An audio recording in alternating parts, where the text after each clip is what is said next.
But anyway, the waiting's paid off. Fred Vasseur, Fred, you're always in demand, Ferrari team principal, but it's good to be in demand when you put a car on pole position, isn't it? Does this feel like it's been a bit of a long time coming this year?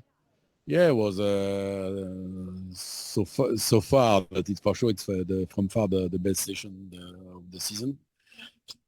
But it was a very difficult one, and we have to keep this in mind. And we were not that far away to have the two cars out in Q2 also.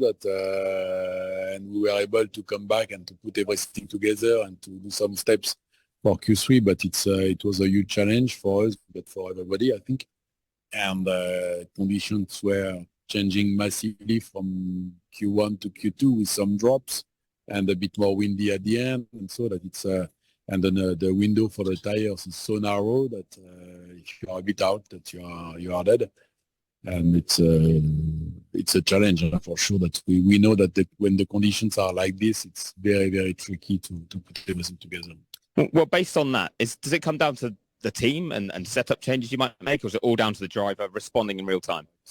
It's a combination, because we need to have also their feeling about if the tires are ready and when they are ready and where they are ready, and we can adjust. But during the session, it's quite difficult also. What we have also to consider is that Q1, Q2, we have to queue massively at the exit of the pit lane, that being on at the entrance of the pit lane. You have to queue at the pit exit. You are losing massively temperature, and so on.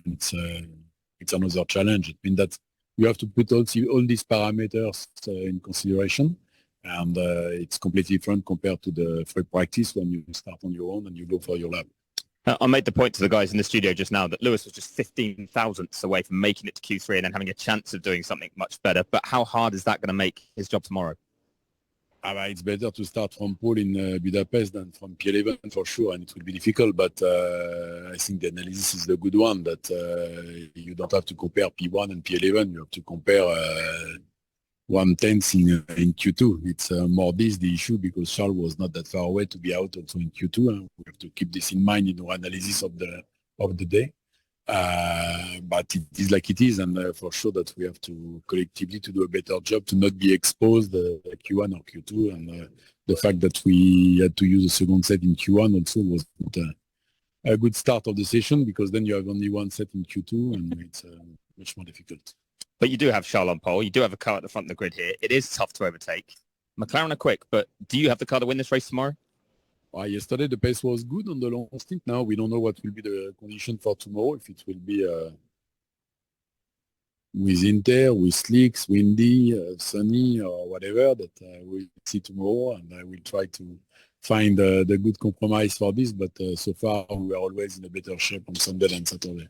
I will look forward to it. Thanks for your time, Fred. Brilliant, Chris. He sounded awfully calm and reserved, didn't he? That was loquacious for Fred.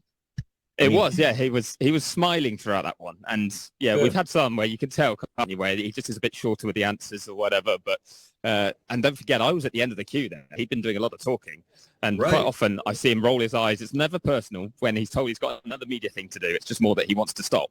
And on this occasion, not at all. He was told, he was like, "Yep, sure, next one." So it's always easier to do, isn't it, when you put a car on pole?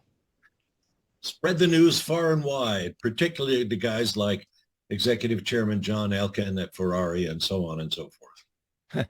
And once again, I have to Google a word that Bob Varsha uses during the show: loquacious. Gabby. Yeah.